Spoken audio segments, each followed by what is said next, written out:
Chapter 1. When motivation disappears, everyone feels driven when life flows easily, when the sun is shining, when energy is high, when success comes quickly and effort feels light. In those moments, action is effortless. You wake up eager. You move through tasks with ease. You feel capable, energized, unstoppable. This is motivation at its peak, and it's beautiful. It's the wind at your back, carrying you forward with minimal resistance. But what happens when energy fades? When your mind says not today? What happens when you wake up heavy? When tasks feel overwhelming? When every action requires effort you don't feel you have? What happens when the wind stops? When you're moving against resistance instead of with support? This is when most people stop. They interpret the absence of motivation as a sign, a signal that today isn't the day, that this isn't the right time, that they should wait for inspiration to return. But this is exactly backwards. This is the moment that matters most. That's when discipline becomes your anchor. Motivation is a wave. Discipline is the ocean underneath. Think about this metaphor deeply. Waves are beautiful, powerful, visible. They rise and fall. They crash and recede. They're dramatic and compelling, but they're temporary, unpredictable. You can't control when they come or how long they last. The ocean beneath is different. It's constant, steady, always there. Whether the surface is calm or turbulent, whether waves are present or absent. You can't control the surface, but you can stay steady in the depth. This is the shift from living by motivation to living by discipline. You stop depending on the waves and start trusting the ocean. You stop waiting for surface conditions to be perfect and start moving from the steady depth beneath. The depth is your commitment, your routine, your system, the decision you've made about who you are and what you do, regardless of how you feel. And when you operate from this depth, the absence of motivation becomes irrelevant. Not because you've suppressed your feelings or become robotic, but because your actions are no longer controlled by those feelings. You feel unmotivated. You notice it. You acknowledge it, and you act anyway, not through force or willpower alone, but through the simple recognition that your actions don't require your feelings' permission. You can feel tired and still move. You can feel uncertain and still act.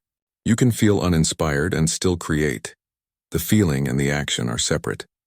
They don't have to match. And realizing this is liberating. True strength is built on the days when you don't want to move, and still do. Let's be honest about what this looks like. Because there's a temptation to romanticize discipline, to make it sound noble and easy. But the reality is this.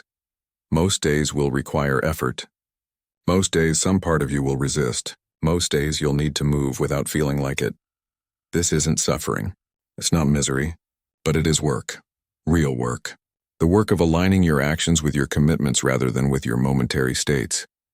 You wake up and your first thought is, I'm too tired. Discipline says, move anyway. You look at your task list and feel overwhelmed. Discipline says, start with one thing. You consider your workout and every muscle rebels. Discipline says, just begin. Just show up. These moments, these unglamorous daily moments of choosing action over feeling, these are where strength is actually built, not in the moments of easy motivation. Not when you feel inspired and energized, but in the quiet, resistant, difficult moments when you choose to act despite not wanting to. Each time you act despite resistance, you teach your brain that emotions no longer control you. This is crucial to understand. Your brain is learning. Every day, every action, every choice. When you consistently wait for motivation, you teach your brain that action requires feeling good. You strengthen the neural pathway that says, we only move when we feel like it. And your brain, always trying to conserve energy, will happily provide fewer and fewer motivated days. Why generate motivation if you can get rest and safety without it? But when you consistently act regardless of feeling, you teach your brain something different. You create a new pathway that says we move based on commitment, not feeling. And your brain adapts. It stops expecting you to negotiate. It stops offering so much resistance. It learns that the decision is made and resistance is unnecessary. This doesn't happen overnight. It's a gradual reprogramming, but it happens, reliably, inevitably, through consistent practice. Each time you show up despite not wanting to, you're doing more than completing a task. You're literally rewiring your neural pathways. You're training your brain to separate feeling from action. You're becoming someone who moves based on principle rather than on mood, and that transformation is profound. Let's explore what happens in the moment when motivation is absent and you must choose. You're standing at a crossroads. One path is comfortable, rest, delay. Tomorrow will be better. The familiar voice of resistance offering seemingly reasonable excuses. The other path is action, movement, keeping your commitment despite not feeling like it. The less traveled road of discipline. In this moment, everything is determined. Not your entire future, that's too much pressure, but who you are in this moment. Whether you're someone who keeps promises to yourself or someone who breaks them when they become inconvenient. This moment is repeated daily. Multiple times daily, and each time you're casting a vote for the person you're becoming. Vote for comfort consistently, and you become someone who chooses ease over growth. Vote for action consistently, and you become someone who honors commitments regardless of feeling. Neither choice is inherently moral. This isn't about being good or bad, but it is about consequences. About who you're becoming and what life you're creating. If you want a life built on your commitments, on your values, on deliberate choice, you vote for action, even when it's hard, especially when it's hard. If you're content with a life determined by feeling, by circumstance, by external forces, you vote for comfort. And accept where that leads. The choice is yours. Every time. Every day. Every moment, motivation is absent and action is required. Now let's talk about what to do in these moments. Because understanding is valuable, but practice is essential. When you notice motivation is absent, first acknowledge it. Don't pretend you feel great. Don't force false enthusiasm. Just notice, I don't feel motivated right now. That's real. That's okay. This acknowledgement prevents internal conflict. You're not fighting your feelings. You're just seeing them clearly. Second, remind yourself, motivation isn't required. I can act anyway. This simple statement breaks the assumed connection between feeling and action. Third, make the action smaller if needed. You don't have to match the effort you'd give on a motivated day. You just have to do something. Anything that honors your commitment. Committed to working out. Even 10 minutes counts, even 5. Even walking around the block. The point isn't optimal performance. It's maintaining the rhythm. Showing up. Keeping the promise, committed to writing. Even one paragraph. Even one sentence. Even sitting at your desk for 10 minutes. You're maintaining the pattern. You're casting your vote. You're staying in the rhythm. Fourth, focus on beginning, not completing. The hardest part is always starting. Once you begin, momentum often builds. Energy appears. Action becomes easier. But even if it doesn't, even if the entire session remains difficult, you've done what matters. You showed up. You acted despite resistance. You kept your commitment. Fifth, notice how you feel after. Not during might remain hard, but after. Almost always, you'll feel better having acted than you would have felt having avoided. Not because the action itself was easy or pleasant, but because you kept faith with yourself. You proved you're someone who honors commitments. You maintained your integrity. This after feeling is powerful reinforcement. It teaches your brain. Acting despite resistance leads to satisfaction. Avoiding leads to guilt. Let's choose action next time. Let's also address what motivation actually is, because understanding it helps you relate to it more skillfully. Motivation is your emotional state meeting your perception of a task. When your energy is high and the task seems manageable or appealing, motivation appears. When your energy is low or the task seems difficult, motivation vanishes. But notice, motivation is about perception and state, not about the actual importance or value of the task. The task doesn't change. Your workout is the same workout whether you feel motivated or not. Your work is the same work. What changes is how you feel about it. And that feeling is largely determined by factors you can't control. Sleep quality, stress levels, blood sugar, hormones, countless variables. So waiting for motivation is waiting for all these variables to align perfectly, which happens rarely, unpredictably, unreliably. Discipline, on the other hand, doesn't wait for variables to align. It acts regardless of variables. It recognizes that the task's value doesn't depend on your feeling about it. This is freedom, not from effort or difficulty, but from being controlled by fluctuating states you can't command. You're free to act based on what matters, not on what feels easy. Free to build the life you want rather than the life your moods permit. Free to become who you're committed to being rather than who your emotions suggest. Now let's talk about the accumulation effect. Because what you do on unmotivated days matters more than what you do on motivated ones. On motivated days, everyone acts. Everyone moves forward. Everyone feels capable. There's no differentiation, no edge, no growth beyond what feels easy. But on unmotivated days, most people stop. They wait. They delay. They make excuses. The few who act anyway, they're building something different. Not just completing tasks, but forging character. Not just making progress, but becoming someone new. Each unmotivated day you show up is worth 10 motivated days. Not in output, motivated days might produce more, but in transformation, in neural reprogramming, in identity shift, you're teaching yourself something profound. I am someone who keeps commitments regardless of feeling. I am someone who can't be stopped by absence of motivation. I am someone who moves based on decision, not emotion. And this teaching accumulates, day by day, action by action, until it becomes not what you do but who you are. This is when discipline transforms from effort into nature. You no longer have to force yourself, you simply move because that's what you do. That's who you are. The resistance still appears sometimes. The lack of motivation still shows up. But it doesn't control you anymore. It's just weather. Noticed, but not determinative. Let's explore common misconceptions about discipline, because clearing these helps you practice more effectively. Misconception. Discipline means being hard on yourself. Pushing through pain. Ignoring needs. Reality. Discipline means honoring commitments skillfully. Sometimes that's pushing through discomfort. Sometimes it's adjusting when genuine need arises. The key is intentional choice, not rigid force. Misconception. Discipline eliminates the need for motivation. Reality. Discipline works alongside motivation. When motivation appears, wonderful. Let it carry you. When it disappears, discipline catches you. They're partners, not competitors. Misconception. Disciplined people don't struggle. Reality. Disciplined people struggle constantly. They just don't let struggle stop them. They feel resistance and act anyway. Every time. That's the practice. Misconception. Discipline is about big, dramatic actions. Reality. Discipline is about small, consistent actions. The daily mundane choices. The unglamorous showing up.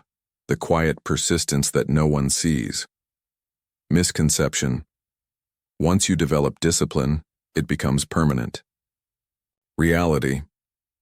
Discipline is a practice, not a possession. You develop it through use and lose it through neglect. It requires ongoing commitment, not one-time achievement. Understanding these truths helps you approach discipline more realistically. You're not trying to become someone who never struggles or always feels motivated.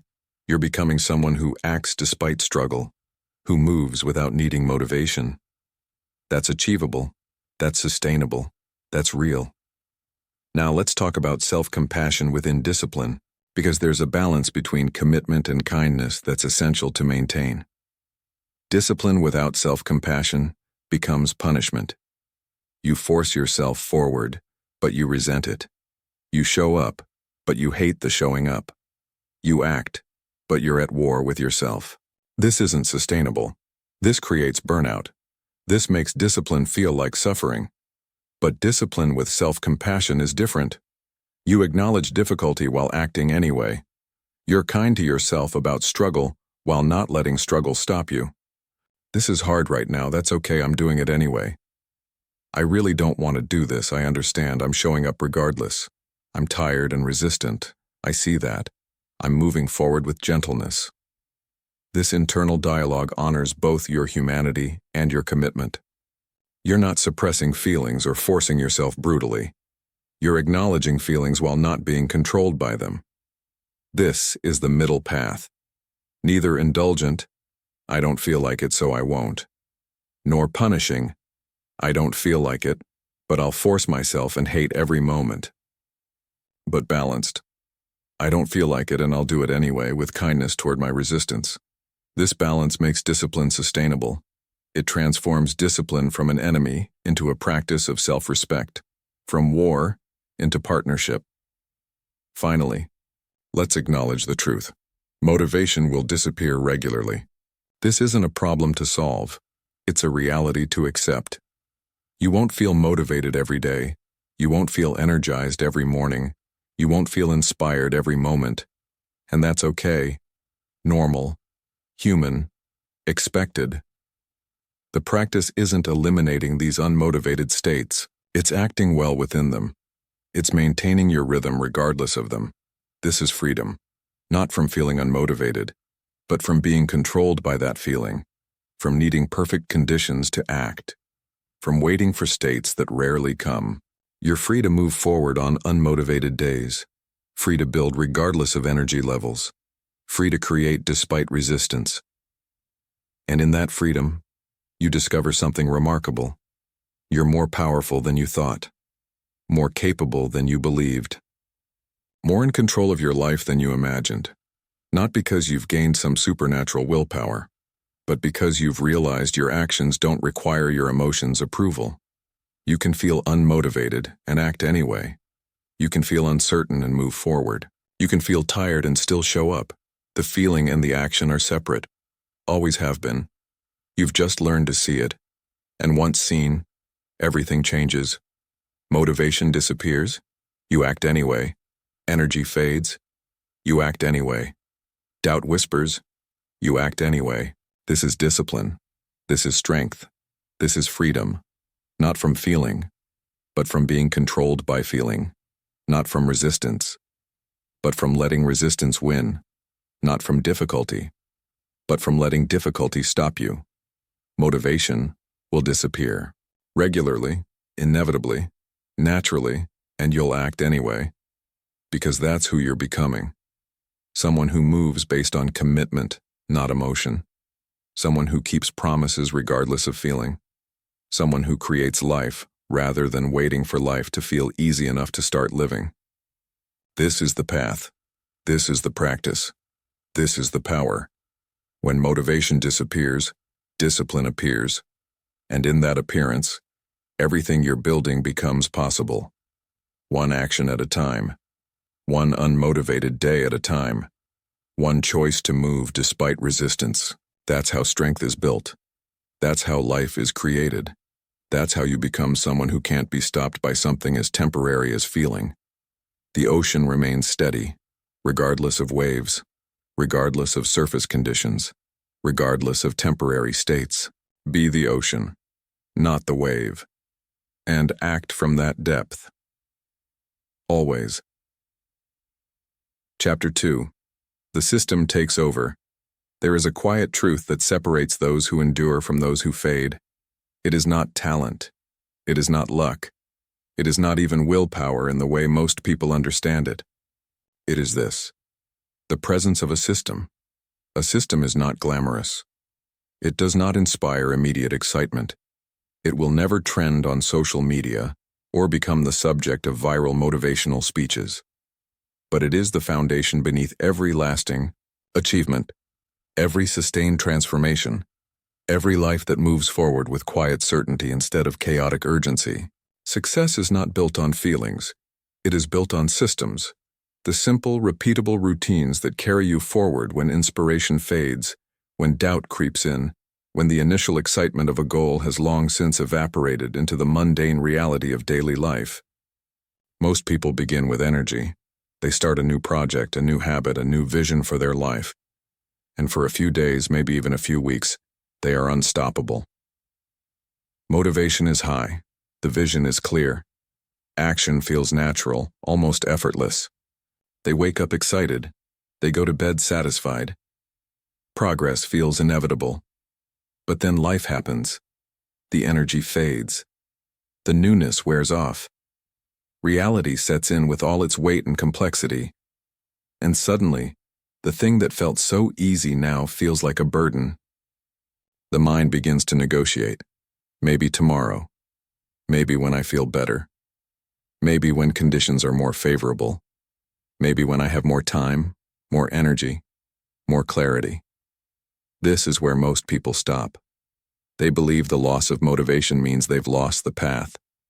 They think the absence of excitement means the goal no longer matters. They interpret the fading of inspiration as a sign that they should quit, that perhaps this wasn't meant for them after all. So they stop. They wait for motivation to return, and they wait, and they wait. And often, it never does. But those who understand discipline know something different. They know something that changes everything. They know that motivation is unreliable. It comes and goes like weather. Sometimes clear and bright, sometimes stormy and dark, often completely unpredictable. You cannot build a life on something so unstable. You cannot construct lasting success on a foundation that shifts with your mood. What you can build on is structure, pattern, rhythm, a system that exists independently of how you feel in any given moment. A system does not care how you feel. It does not wait for permission from your emotions. It does not ask if you're ready or inspired or excited. It simply exists, steady and patient, ready to guide you forward regardless of your internal state, regardless of the chaos swirling in your mind or the exhaustion settling in your bones. When you have a system, you don't need to feel motivated. You don't need to feel ready. You don't need to feel inspired. You simply follow the steps, one foot in front of the other, one action after another. The system carries you when you cannot carry yourself. It becomes the external structure that holds you when your internal world is falling apart. This is the secret that high achievers rarely talk about. They are not more motivated than everyone else. They are not blessed with endless energy or perpetual enthusiasm. They do not wake up every day feeling excited and ready to conquer the world. What they have is a system so deeply ingrained that it runs almost automatically. Their discipline is not a constant battle. It is a rhythm they have learned to trust. A pattern they have repeated so many times that it has become part of who they are. Think of it this way. When you wake up in the morning, you don't debate whether or not to brush your teeth. You don't sit on the edge of your bed weighing the pros and cons of dental hygiene. You don't wait until you feel motivated to shower. You don't spend 15 minutes wondering if today is the right day to get dressed. These actions are automatic. They are part of your system. Your brain doesn't resist them because they have been repeated so many times, so consistently, for so long, that they require almost no conscious effort. They are simply what you do.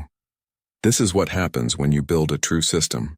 The actions that once required immense willpower begin to feel natural. What was once a struggle becomes simply what you do. Not because you're more disciplined than before, not because you've suddenly become superhuman, but because the neural pathways have been carved so deeply through repetition that following them is easier than resisting them. But here's what most people misunderstand. A system is not built overnight. It is not created through one powerful decision or one moment of crystal clear clarity. It is built through repetition. Through showing up again and again, even when progress feels invisible, even when the results seem impossibly far away, even when every fiber of your being wants to quit. Every time you follow your system, you are not just completing a task. You are not just checking something off a list. You are reinforcing a pattern. You are carving that neural pathway a little deeper. You are teaching your brain, this is who we are. This is what we do. This is non-negotiable. And slowly, imperceptibly, one day at a time, the system becomes part of your identity. It becomes not what you do, but who you are. Let me tell you what this looks like in practice. Let me paint you a picture of how this unfolds in real life, in the messy, imperfect reality of human existence. Imagine someone who wants to become a writer. In the beginning, they are filled with ideas and excitement. The dream feels vivid, tangible, within reach. They sit down and the words flow easily. They feel like a writer. They feel inspired. The cursor moves across the screen and they are convinced that this is their calling, that they were meant for this. But after a few weeks, the inspiration fades. Writing becomes harder. The words don't come as easily. The blank page, once full of possibility, becomes intimidating. It stares back at them, judging them, mocking their ambition. Doubt creeps in like fog. Maybe I'm not really a writer. Maybe I don't have what it takes. Maybe I was fooling myself. Maybe this was just a phase. Most people stop here. They take the fading of inspiration as a sign. They interpret the difficulty as evidence that they're on the wrong path. They quit and they tell themselves it's for the best. that they were being realistic, that not everyone is meant to be a writer, but the one who understands systems does something different, something radical in its simplicity. They create a rule. I write for 30 minutes every morning at 6 a.m. That's it. Not I write when I feel inspired. Not I write when I have a good idea. Not I write when the muse strikes. Just 30 minutes every morning, no exceptions, no negotiations, no debates.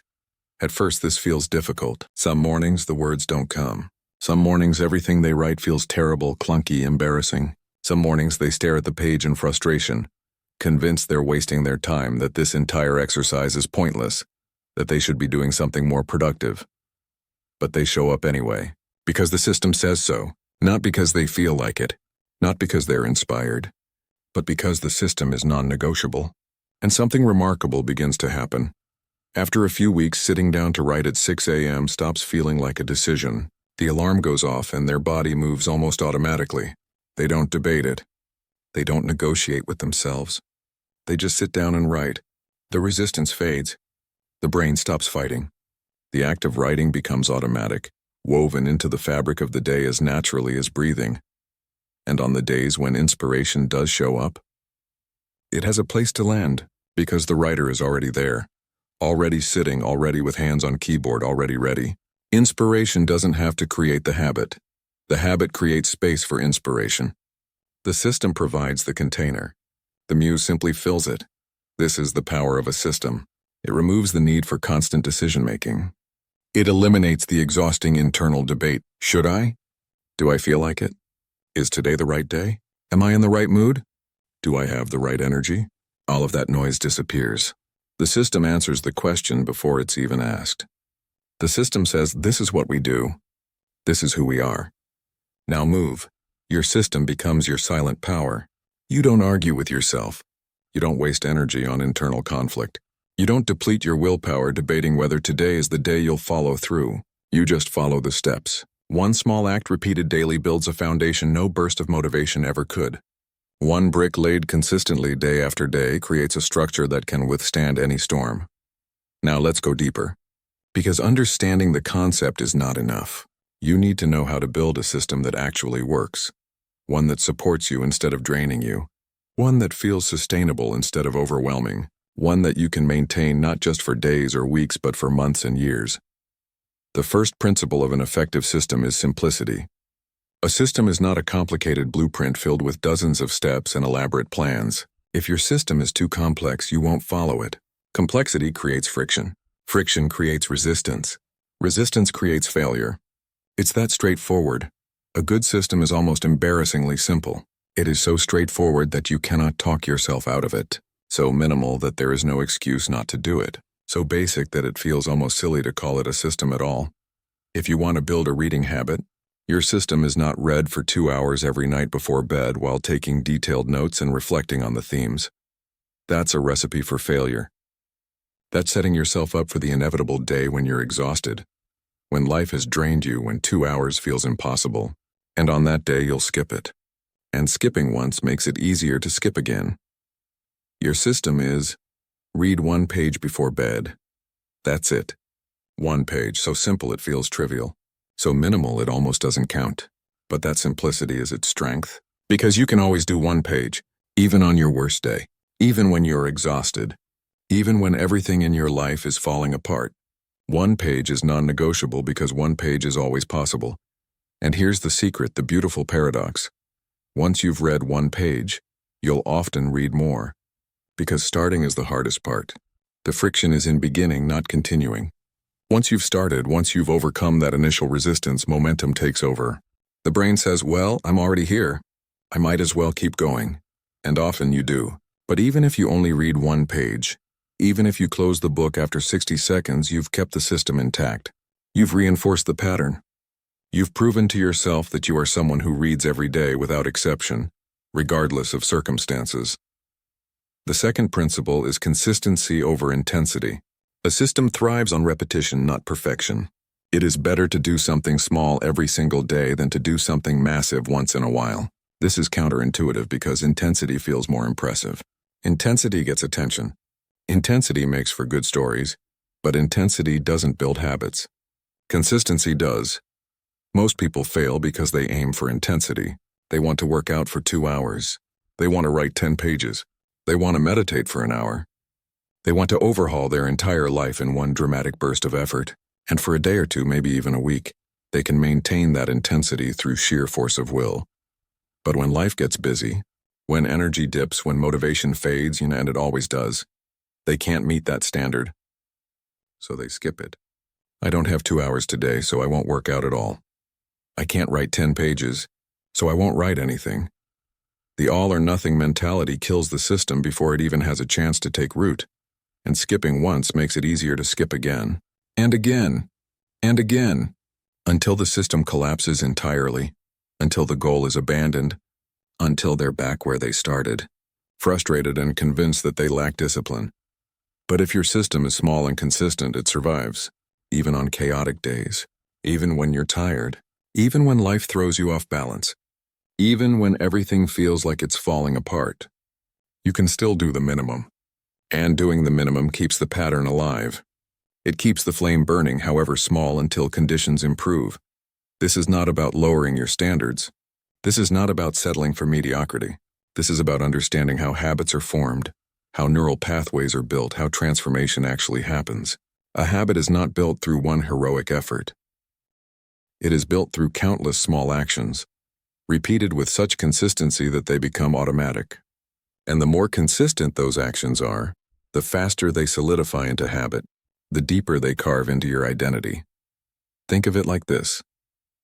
If you want to build a strong building, you don't stack all the bricks in one day and hope it holds. You don't exhaust yourself in one massive push and then rest for weeks.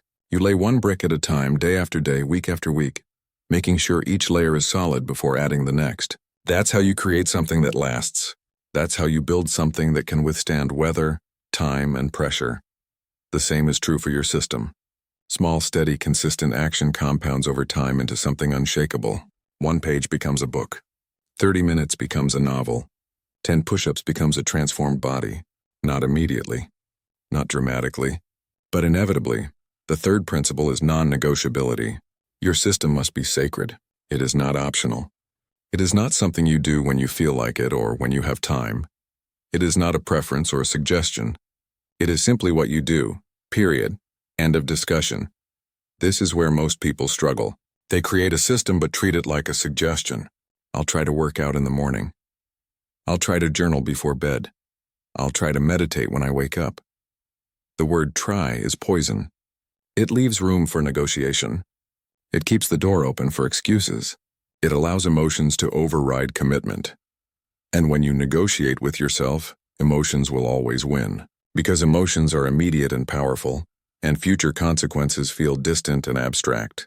The temporary comfort of staying in bed feels more real than the long-term benefit of morning exercise. The immediate relief of scrolling on your phone feels more compelling than the cumulative wisdom from daily reading. But when your system is non-negotiable, the internal debate stops. There is nothing to discuss. The system is the rule, and the rule does not bend. The system is law, and laws are not subject to how you feel about them in any given moment. This does not mean you become rigid or inflexible. Life happens. Unexpected events arise. True emergencies occur. Sickness, crisis, genuine disruption, these are real. But here's the distinction, and it's crucial.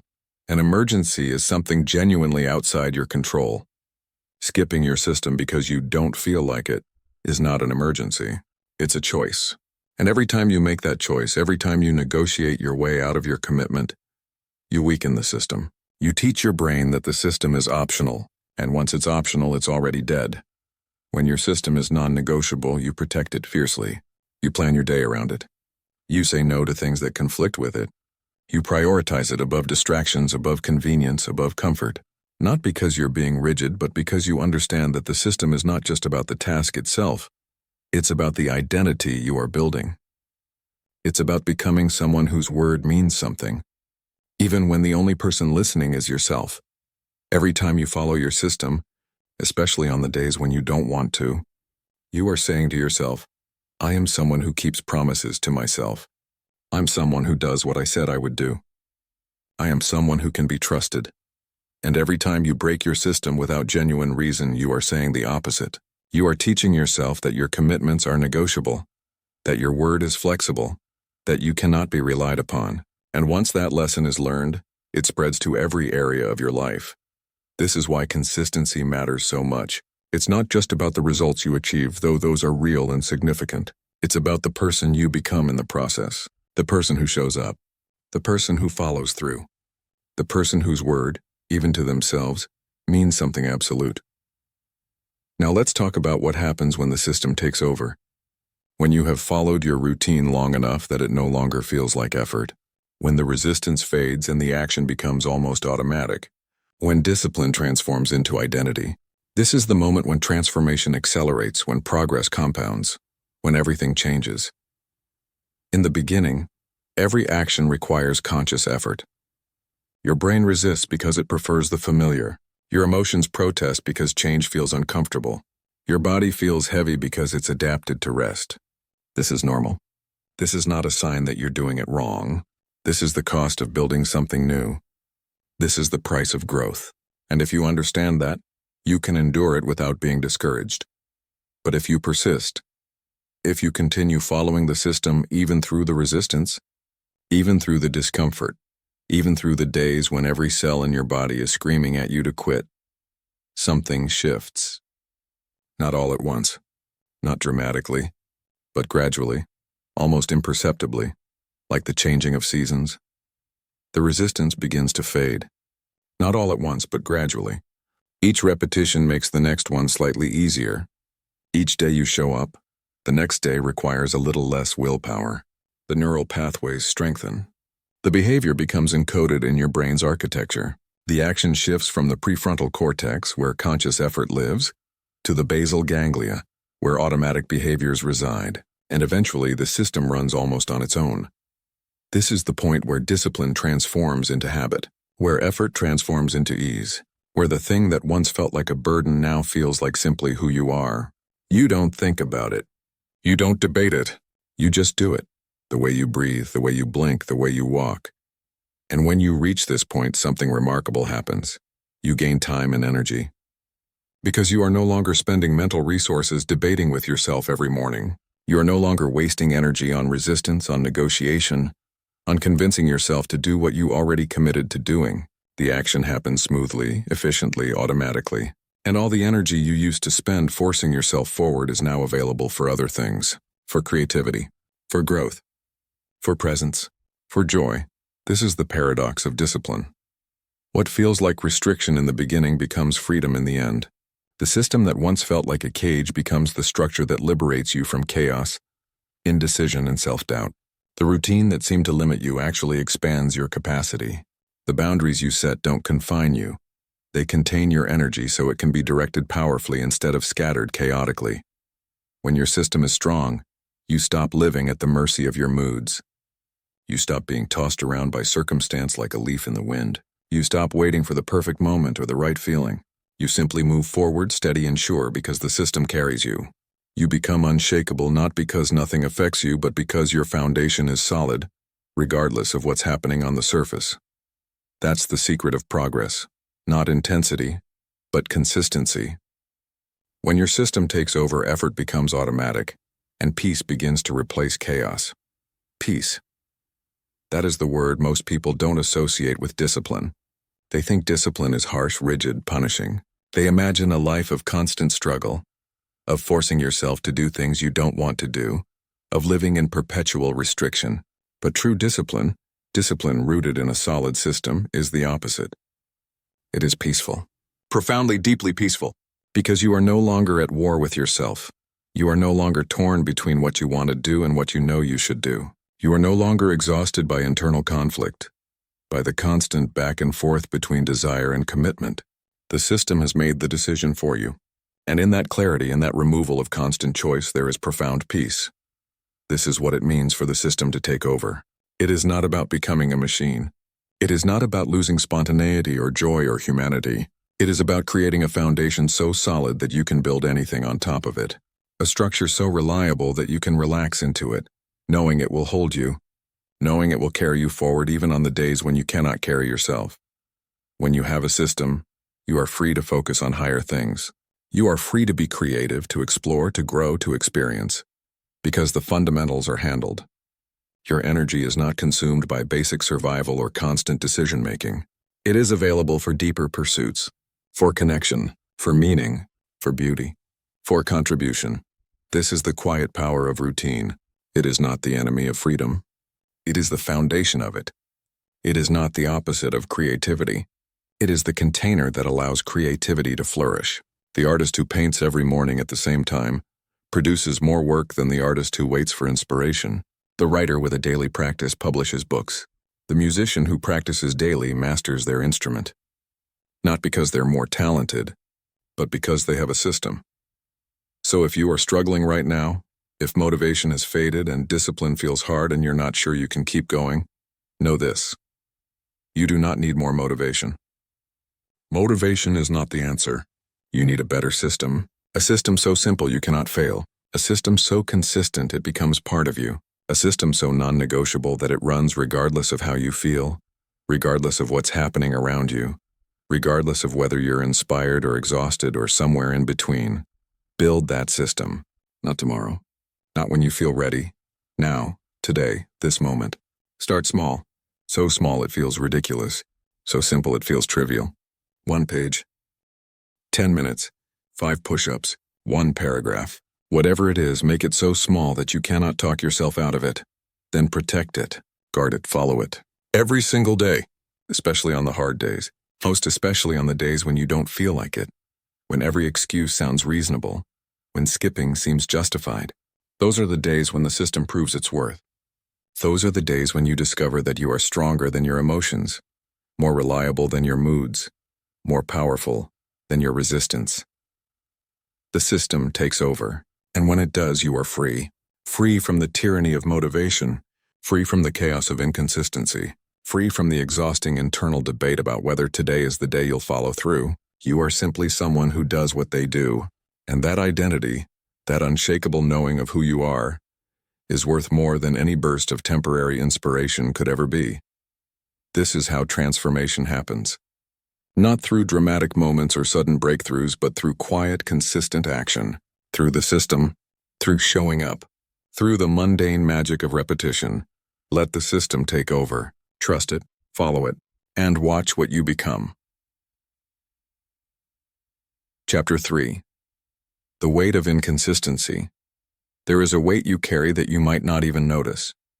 It doesn't announce itself with pain or discomfort. It doesn't scream for attention. But it is there, pressing down on you, growing heavier with each passing day, with each broken promise, with each time you told yourself you would do something and then didn't. This is the weight of inconsistency, and it is one of the heaviest burdens a person can bear. Most people think the cost of missing one day is small. Negligible even. It's just one workout. It's just one day of not writing. It's just one time breaking my routine. And in isolation, perhaps that's true. One missed day doesn't destroy your progress. One broken pattern doesn't collapse your entire system. But that's not how inconsistency works. Because it's never just about the day you missed. It's about what that day represents. It's about the pattern you're reinforcing. It's about the message you're sending to yourself, to your brain, to the part of you that's trying to build something new. Missing one day seems harmless, but every break in rhythm costs more than time. It costs trust in yourself. And trust, once damaged, is far harder to rebuild than time is to recover. When you break a promise to yourself, something subtle shifts. Not dramatically, not obviously, but a small crack appears in your self-image. A whisper of doubt enters your mind. Maybe I can't rely on myself. Maybe I'm not the kind of person who follows through. Maybe discipline isn't really who I am. And the next time you face the choice and to follow your system or skip it, that whisper is a little louder. The resistance is a little stronger. The excuse sounds a little more reasonable, because you've already proven to yourself that the commitment is flexible, that the rule has exceptions, that when it gets hard, you fold. This is how inconsistency compounds, not through dramatic failures, but through small betrayals. 1 becomes 2, 2 becomes 3, and before you realize what's happening, the pattern you worked so hard to build has crumbled entirely, and you're back where you started, except now you carry the additional weight of knowing you gave up. Let me paint you a picture of what this looks like in real life. Let me show you how the weight accumulates gradually, almost invisibly, until one day you wake up and realize you can barely move under the burden of all the promises you didn't keep. Imagine someone who decides to start exercising. They commit to working out every morning at 6. The first week goes well. They feel strong, proud, capable. They wake up early. They push through the discomfort and they feel the satisfaction of following through. I'm doing it, they think. I'm finally becoming the person I want to be. But then one morning they don't sleep well. The alarm goes off and they're exhausted. The bed feels warm. The workout feels impossible. And a voice in their head says, "You're tired. You need rest. Missing one day won't hurt. You can make it up tomorrow." So they skip it. And in that moment it feels fine. It feels reasonable. It feels like self-care even. They roll over and go back to sleep. And when they wake up later, they barely think about it. "I'll get back on track tomorrow," they tell themselves. But something has shifted. The neural pathway they were building, the one that connects the alarm with immediate action, has been interrupted. The automatic response has been questioned. And the next morning, when the alarm goes off, the decision is no longer automatic. Now it's a debate. Should I work out? I'm still a little tired. And I already skipped yesterday, so what's one more day? I'll start fresh on Monday. Yeah, Monday makes sense. That's a better starting point anyway. And so they skip again, and again. And within a week, the morning workout is no longer part of their routine. It's something they used to do, something they meant to do, something they'll get back to eventually, when things are less busy, when they're less tired, when conditions are better. But conditions are never perfect, and eventually becomes never. This is the insidious nature of inconsistency. It doesn't feel like failure in the moment. It feels like a reasonable exception. It feels like self-compassion. It feels like being realistic about your limitations. But underneath that comfortable narrative, something darker is happening. You are teaching yourself that your commitments don't matter, that your word to yourself is negotiable, that when things get hard, you quit. And every time you reinforce that pattern, it becomes easier to repeat. The neural pathway of giving up becomes stronger than the neural pathway of showing up. And soon, inconsistency isn't just a behavior. It's an identity. You become someone who starts things but doesn't finish them, someone who has good intentions but poor follow-through, someone who can't be trusted even by yourself.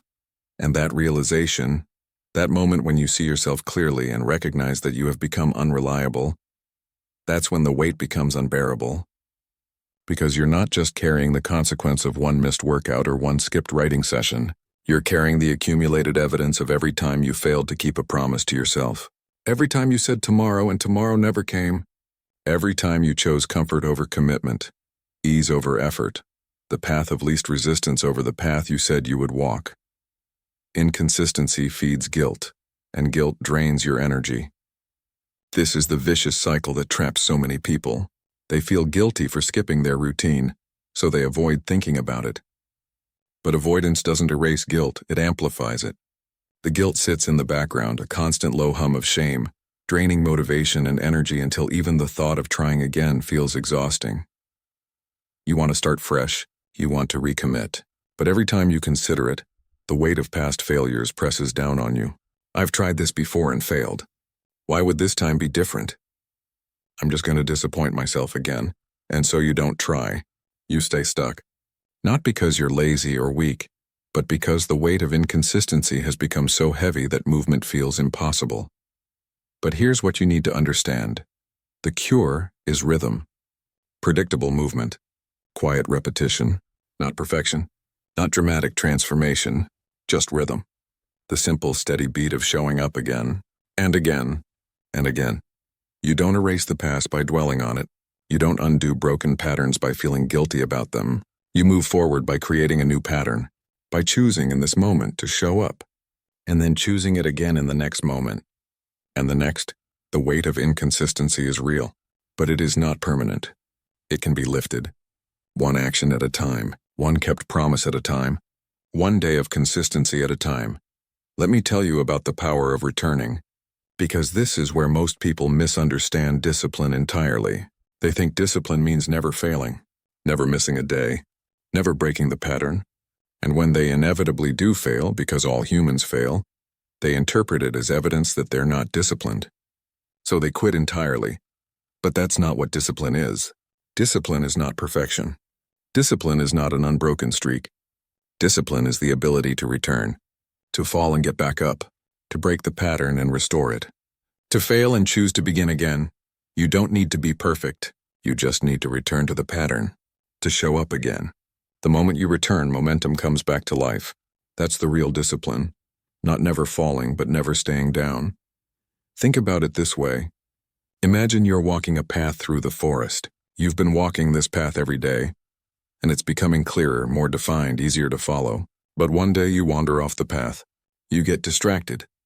You take a detour. You end up in the thick brush, surrounded by trees, unsure of where you are. Now you have a choice. You can stay in the brush, lost, telling yourself that you've already ruined it, that you might as well keep wandering since you've already left the path. Or you can find your way back to the path and keep walking. Most people stay in the brush.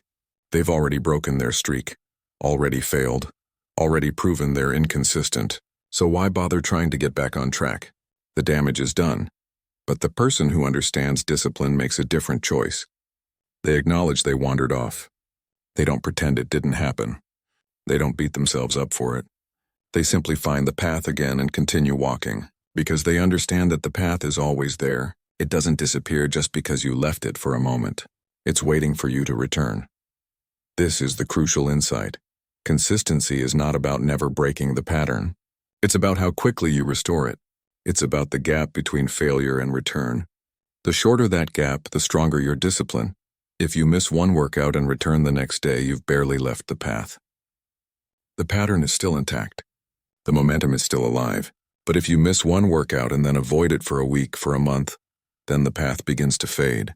The brush grows back, and eventually you have to start from scratch, cutting through the overgrowth, building the pattern all over again. So the practice is this. When you break the pattern, and you will, return immediately. Don't wait for Monday. Don't wait for the first of the month. Don't wait for the perfect moment to restart. Return now, in this moment, with the very next choice you make. You skipped your morning routine today? Do your evening routine. You missed your workout this morning? Do 10 push-ups right now. You didn't write today? Write one sentence before bed. The specifics don't matter. What matters is the return. What matters is proving to yourself that a break in the pattern doesn't have to become a collapse of the system. This is how you break the cycle of guilt and inconsistency. Not by being perfect, but by being resilient. Not by never failing, but by refusing to stay failed. Not by maintaining an unbroken streak, but by making the gaps between failures shorter and shorter until they become rare exceptions rather than the rule. And here's what happens when you develop this ability to return quickly. The weight begins to lift. Because you're no longer carrying the burden of accumulated failures. You're no longer dragging behind you all the promises you didn't keep. Each time you return, you're releasing that weight. You're proving to yourself that you can be trusted, that your word matters, that you are someone who follows through even when you stumble. The trust begins to rebuild. Slowly, gradually, but surely. And as the trust rebuilds, the resistance decreases. Showing up becomes easier. The pattern becomes stronger. And the weight of inconsistency is replaced by the lightness of momentum. Now let me speak to something deeper, because the weight of inconsistency is not just about habits or routines. It's about identity. It's about who you believe you are. And when you consistently act in ways that contradict who you want to be, the cognitive dissonance creates a deep internal conflict that manifests as heaviness, as fatigue, as depression. You say you want to be healthy, but you consistently make unhealthy choices. You say you want to be creative, but you consistently avoid creating. You say you want to grow, but you consistently choose comfort over challenge. And every time you act in contradiction to your stated values, a part of you dies. Not dramatically, not noticeably, but a little bit of your self-respect erodes. A little bit of your vitality drains away. This is why inconsistency is so exhausting. You're not just carrying the weight of undone tasks. You're carrying the weight of being someone you don't want to be, of living in contradiction to your own values, of knowing deep down that you're capable of more but choosing less anyway. And no amount of external success can compensate for this internal betrayal. You might achieve things. You might accomplish goals. But if you're consistently breaking promises to yourself, If you're living in contradiction to who you want to be, you will feel hollow. Because the foundation of your life, your relationship with yourself, is fractured. The good news is that this can be healed.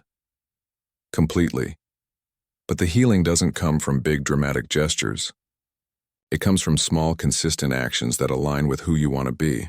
It comes from keeping simple promises to yourself over and over until you rebuild the trust that inconsistency destroyed. Start small, ridiculously small. Don't try to overhaul your entire life at once. Pick one thing, one simple thing. Maybe it's making your bed every morning. Maybe it's drinking a glass of water when you wake up. Maybe it's writing one sentence in a journal before bed. Something so small that there's no excuse not to do it, and then do it. Every single day. No exceptions. No negotiations. Not because that one action will transform your life, but because keeping that one promise will begin to rebuild your self-trust. And self-trust is the foundation of everything else. As you keep this small promise day after day, something shifts. You begin to see yourself as someone who follows through, someone who keeps commitments, someone who can be relied upon. And from that foundation, you can add another small promise, and another. And slowly, gradually, you rebuild the integrity that inconsistency destroyed. This is the path out from under the weight, not through perfection, but through persistent small actions. Not through never failing, but through always returning. Not through dramatic change, but through quiet consistency. Let me share something about momentum, because understanding momentum is crucial to understanding why inconsistency is so costly and why consistency is so powerful. Momentum is both physical and psychological. Physically, it's easier to keep moving than to start moving. Psychologically, it's easier to continue a pattern than to restart it. When you're consistent, you're riding the wave of momentum. Action feels natural. The next step is obvious. The resistance is minimal. But when you break the pattern, you lose the momentum. And starting again requires enormous energy, not because the action itself is harder, but because you're starting from zero. You have to overcome inertia again. You have to fight through resistance again. You have to rebuild the neural pathway again.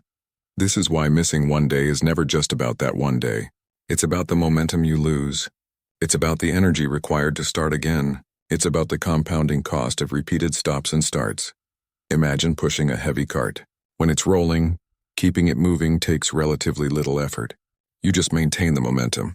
But if you let it stop, getting it moving again is exhausting.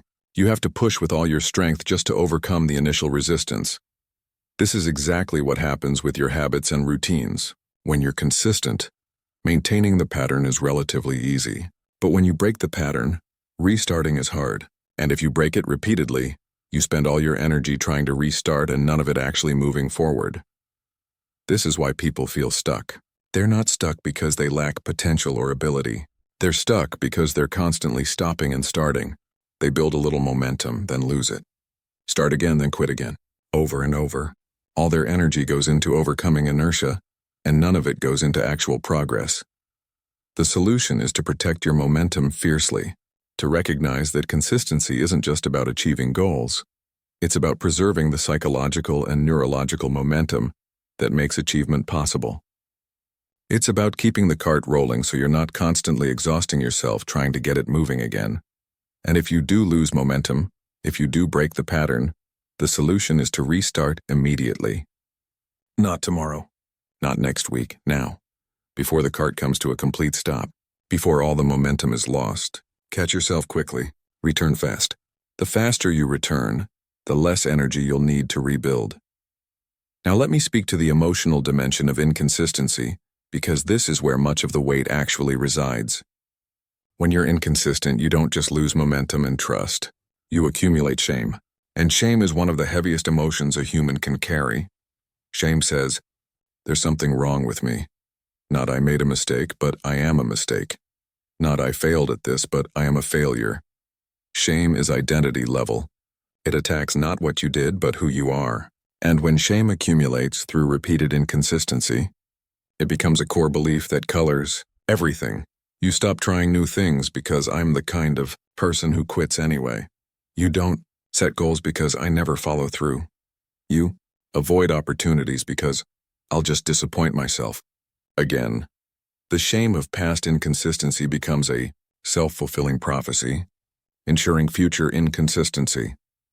Breaking this cycle requires something that many people find difficult: self-compassion, not self-indulgence, not excuses, but genuine compassion for yourself as an imperfect human doing your best to grow. When you break your pattern, the response cannot be harsh self-criticism. That only adds more weight. The response must be acknowledgement without judgment. I broke my pattern today. That's a fact. What caused it? What can I learn from it? And most importantly, what do I choose to do next? This approach doesn't let you off the hook. It holds you accountable, but it does so without adding the crushing weight of shame. It allows you to learn from failure without being defined by it, to acknowledge inconsistency without letting it become your identity. And here's what's powerful about this. When you respond to failure with compassion instead of criticism, you reduce the emotional charge around it. Failure becomes data, not disaster. Missing a day becomes information, not identity. And when failure loses its power to shame you, returning becomes easier, because you're not weighed down by guilt. You're simply correcting course. This is the balance. Holding yourself accountable without destroying yourself with shame. Acknowledging that you broke a promise without deciding that makes you a broken person. Taking responsibility for inconsistency while refusing to let it define you. Let me tell you what consistency looks like over time. Because if you can envision the destination, the journey becomes more bearable. Imagine 6 months from now. You've been consistent with your practice. Not perfect. You've had days where you struggled, days where you missed, days where you barely did the minimum. But you've been consistent. You've returned quickly when you wandered. You've kept the pattern alive even through difficulty. What has changed? Not just the external results, though those are real. You've made progress. You've built something. You've moved forward. But the deeper change is internal. You trust yourself now. When you say you'll do something, you believe it. When you commit to something, you follow through. Not because you're perfect, but because you've proven to yourself over and over that you're someone who shows up. The weight is gone. That heavy burden of broken promises and accumulated shame, it's lifted. You move through life lighter, more free, more at peace. Not because everything is perfect, but because you're living in integrity with yourself. Your actions align with your values. Your behavior reflects your intentions. There's no internal war, just steady forward movement. And from this place of integrity and self-trust, everything else becomes possible. You're not spending energy managing guilt or fighting shame or convincing yourself to try again. That energy is now available for growth, for creativity, for contribution, for joy. You're free to build, to create, to become, because the foundation is solid. This is what awaits you on the other side of consistency. This is why the work of showing up matters so much. This is why returning quickly after failure is one of the most important skills you can develop. The weight of inconsistency is real, but it is not your destiny. It is not permanent. It is not who you are. It is simply the consequence of patterns that can be changed, starting with the very next choice you make. Will you carry this weight forever? Or will you set it down right now by choosing to show up? By choosing to return? By choosing consistency over comfort? Commitment over convenience? Showing up over giving up? The weight can be lifted. The trust can be rebuilt. The momentum can be regained. But only if you make the choice. Only if you move. Only if you return to the pattern and commit to protecting it, imperfectly but persistently from this moment forward. The rhythm is waiting for you. The pattern is still there even if it's faded. You haven't lost it. You've only stepped away from it. And the path back is always available. Always. Right now. In this moment, all you have to do is return, and then return again, and again. Until returning becomes your pattern. Until consistency becomes your identity. Until the weight of broken promises is replaced by the lightness of integrity. That's the way forward. Not through perfection, but through persistence. Not through never failing, but through always returning. Not through avoiding inconsistency entirely, but through shortening the gap between failure and restoration until it becomes negligible. The weight of inconsistency is heavy, but the lightness of momentum is worth every ounce of effort required to reclaim it. And that reclaiming begins now, with this choice, with this moment, with one small action that honors who you want to be.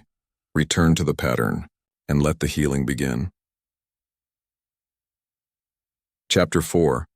Strength on the hard days. There will be days when everything in you says no. Days when your body feels like lead. Days when your mind is fog. Days when the alarm goes off and you feel nothing but exhaustion, nothing but resistance, nothing but the overwhelming desire to stop, to quit, to give yourself permission to rest just this once. These are the days that define you, not the easy days, not the days when energy flows naturally and motivation is high. Those days don't test you. They don't reveal who you are. They're simply momentum carrying you forward. But the hard days, the days when you least want to act, those are the days that build the foundation of who you're becoming. Those are the days when discipline transforms from a behavior into an identity. Those are the days when you discover what you're truly made of. The days when you least want to act are the days that define you. Most people live their lives bouncing between the highs and lows. When they feel good, they act. When energy is high, they're productive. When motivation strikes, they're unstoppable. But the moment conditions shift, the moment they feel tired or uninspired or overwhelmed, they fold. They wait. They tell themselves they'll try again tomorrow when they feel better, when circumstances are more favorable, and they spend their entire lives waiting for the right moment, for the right feeling, for the right circumstances. And that moment never comes, because there is no perfect moment. There are only moments and the choice you make within them. Energy will fade. This is not a possibility. This is a certainty. You will have days when you didn't sleep well. Days when life drained you. Days when your reserves are empty and you have nothing left to give. This is part of being human. This is part of living in a body that needs rest, that experiences stress, that is subject to the fluctuations of biology and circumstance. The question is not whether you will have low-energy days. The question is what you do on those days. Do you use them as an excuse to break your pattern? Or do you honor your commitment anyway, even in a diminished form, even if all you can offer is the bare minimum? Doubt will whisper.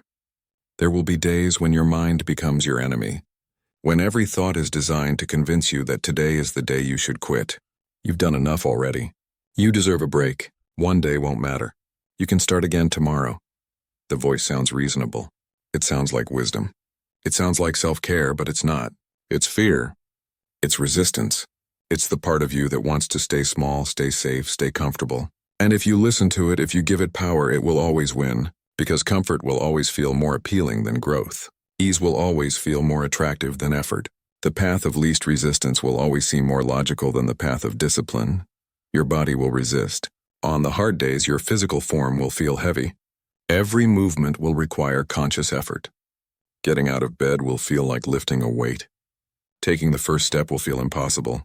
Your muscles will ache. Your mind will plead. Every cell in your body will lobby for rest, for comfort, for staying still. This is not weakness. This is biology. Your body is designed to conserve energy, to avoid unnecessary effort, to seek comfort and safety. This served our ancestors well when resources were scarce and survival was uncertain.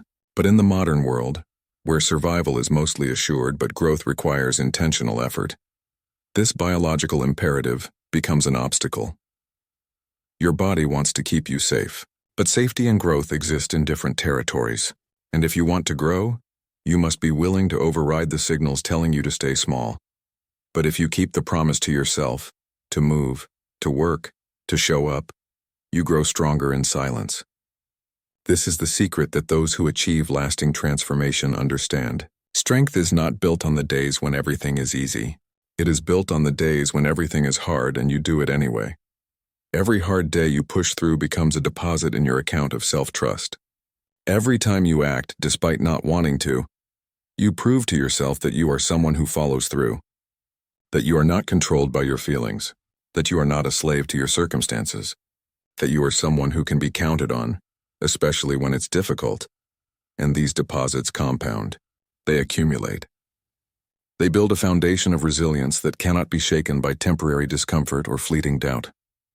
They create an unshakable knowing. I can do hard things. I have done hard things. When it matters, I show up. Real discipline isn't loud. It's quiet. This is something that people misunderstand about discipline. They think it's about dramatic displays of willpower, about pushing yourself to exhaustion, about proving something to the world. But that's performance. That's ego. That's not real discipline. Real discipline is quiet. It happens in the silence of early mornings when no one else is awake. It happens in the moments between stimulus and response when you choose the harder path and no one witnesses it. It happens in the privacy of your own life, in the small choices no one else sees, in the promises you keep when there's no audience to applaud. Real discipline is built when no one's watching. When there's no applause, when there's no external validation or recognition or reward, when it's just you versus your excuses and you win again, and again, and again, this is where true strength is forged. Not in front of crowds, not for likes or comments or external validation, but in the solitary struggle between who you are and who you're becoming, in the quiet battlefield of your own mind where you fight the daily war between comfort and commitment. And when you win these quiet battles, when you follow through despite the absence of witnesses, something profound happens. You become a witness to yourself. You see yourself clearly. You see what you're capable of. You see that you are not defined by your feelings or your circumstances. You see that you have agency, power, choice. This self-witnessing is more valuable than any external recognition could ever be. Because external validation is fleeting. It comes and goes. It depends on others' attention and approval. But self-respect, self-trust, self-knowledge, these are permanent. These are yours. And they are built exclusively through action on the hard days. Let me tell you what a hard day actually looks like. Because it's easy to speak in abstractions. But discipline lives in the concrete, in the specific, in the moment-by-moment choice between moving forward and staying still. You wake up. It's still dark. The alarm pierces the silence, and for a moment you're disoriented. Then awareness floods in, and with it the heaviness. You're tired. Deeply tired. Not the kind of tired that one more hour of sleep would fix. The kind that lives in your bones, that colors everything gray, that makes even small movements feel like monumental effort. This is the moment. The choice point. The fork in the road where most people turn back. Your mind immediately begins negotiating. I'm too tired.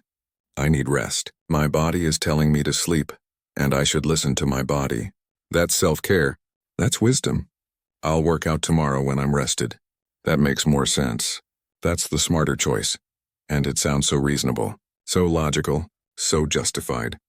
But beneath the reasonable-sounding arguments is simply this. Fear of discomfort, desire for ease, the gravitational pull toward the path of least resistance. But you've made a commitment. You've built a system. And the system says get up and move. Not because you feel like it. Not because it will be easy. But because you said you would. Because the system is non-negotiable. Because who you're becoming requires you to act even when action feels impossible. So you move, not enthusiastically, not with energy or joy or motivation. You move mechanically. You swing your legs over the side of the bed. You sit up. You stand. Each action requires conscious intention. Each movement feels like pushing through molasses. But you move anyway. You put on your workout clothes. You drink water. You step outside or onto your mat or into your space. And you begin. Not with intensity. Not with perfection. But you begin. You do the first rep. Then the second. Then the third. Not because they feel good. They don't. Everything feels hard. Everything feels heavy. But you do them anyway. And somewhere in the middle of it something shifts. Not dramatically. Not obviously. But the resistance begins to ease slightly. The fog lifts a fraction. Your body starts to wake up. Blood flows. Endorphins release. And what felt impossible 5 minutes ago now feels merely difficult. You finish. You didn't do your best workout. You didn't break any records. You didn't feel amazing. But you showed up. You kept the promise. You proved once again that you are someone who follows through even when it's hard. And that matters more than any perfect workout on an easy day ever could, because easy days don't build character. Hard days do. Now let me tell you what happens over time when you consistently show up on the hard days, because the benefits are not immediate. They don't appear after one difficult morning. They accumulate slowly, building compound interest over weeks and months and years. First, the hard days become less hard, not because your circumstances change, not because you suddenly have more energy or motivation, but because you've trained yourself. You've built the neural pathways. You've established the pattern so deeply that even on low-energy days the system runs. It's not effortless. It's still a choice. But it's a choice that becomes progressively easier to make because you've made it so many times before. Second, your baseline resilience increases. You develop a kind of psychological callus. The things that would have stopped you before no longer do. The excuses that would have convinced you before no longer sound reasonable. You develop an inner toughness, not harsh or rigid, but steady and reliable. You become someone who can handle difficulty, someone who doesn't fold at the first sign of discomfort. Third, and perhaps most importantly, you develop unshakable self-trust. With absolute certainty that you will show up for yourself, that when you make a commitment, you keep it, that you can count on yourself even when no one else can. And this self-trust becomes the foundation for everything else in your life. Because if you can trust yourself to show up on the hard days, you can trust yourself with anything. This is the power of the hard days. They are not obstacles to your growth. They are the very mechanism of your growth. They are not problems to be avoided. They are opportunities to be seized. They are not evidence that you should quit. They are invitations to prove what you're made of. Every hard day is a chance to build resilience. Those are the bricks that create your future self. Not the easy days. Not the days when everything flows naturally. Those days are rest stops, brief moments of relief on the journey. But the hard days? Those are the journey itself. Those are where the actual building happens. Think of it like strength training. When you lift weights, you're not getting stronger during the lift. You're actually creating micro tears in your muscle fibers. The strength comes afterward during rest, when your body repairs those tears and builds the muscle back stronger than before. The hard days are like that. They create micro tears in your old identity, in your old patterns, in your old limitations. They break down the person you were. And in the recovery and the continuing to show up day after day despite the difficulty, you build yourself back stronger, more capable, more resilient, more disciplined. This is why avoiding hard days is actually avoiding growth. When you only show up on easy days, you're only maintaining. You're not building. You're not expanding. You're staying within the boundaries of your current capacity. But growth requires pushing against those boundaries. It requires doing what's uncomfortable, what's difficult, what challenges your current limits. And the hard days do exactly that. They challenge you. They push you. They force you to dig deeper than you thought you could. And in that digging, in that stretching beyond your perceived limits, you discover reserves of strength you didn't know you had. Let me speak now to something deeper, because hard days are not just physical. Often they're emotional, psychological, spiritual even. There are days when the difficulty is not that your body is tired, but that your soul feels heavy. Days when you're carrying grief or anxiety or existential doubt. Days when life feels meaningless or overwhelming or impossibly complex. On these days, showing up to your practice might feel pointless. What's the point of working out when my life is falling apart? Why does it matter if I write when everything feels meaningless? Why should I meditate when my mind is chaos? These questions feel profound in the moment. They feel like wisdom. They feel like you're being honest about the futility of it all. But they're not wisdom. They're depression speaking. They're despair masquerading as insight. And the answer to these questions is not philosophical. It's practical. You show up to your practice precisely because everything else feels like chaos. You maintain your system precisely because your internal world is unstable. You do the thing you committed to doing precisely because it's one of the few things you have control over in a world that often feels uncontrollable. Your practice becomes an anchor. On the days when everything is shifting, when nothing feels certain, when your internal world is storm-tossed and chaotic, your practice is the solid ground. It's the one thing that remains consistent, the one thing you can count on, the one thing that doesn't change just because your feelings changed. And by showing up to it, by honoring it, even through emotional difficulty, you're sending a powerful message to yourself. I am not at the mercy of my feelings. I am not controlled by my circumstances. I have agency. I have choice. I have the power to act intentionally even when I don't feel like it. This is profoundly therapeutic.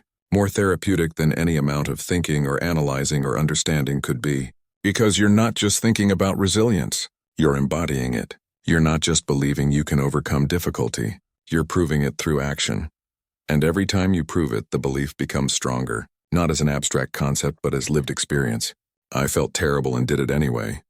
I was overwhelmed and showed up anyway. I wanted to quit and continued anyway. These become data points, concrete evidence that you are capable, that you are strong, that you can handle difficulty. This evidence accumulates. It builds a case for your own resilience that no negative thought can fully dismantle, because it's not based on feeling or opinion. It's based on fact, on what you've actually done. On the track record you've built one hard day at a time. Now let me address something important.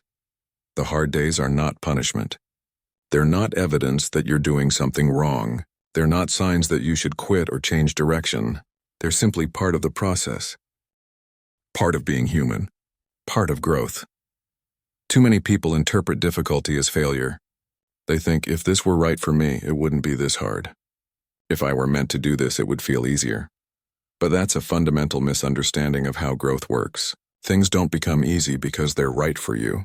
They become easy because you've practiced them consistently, especially through the difficulty. The path doesn't get easier. You get stronger. The challenges don't disappear. You become more capable of facing them. The hard days don't stop coming. You become better at navigating them.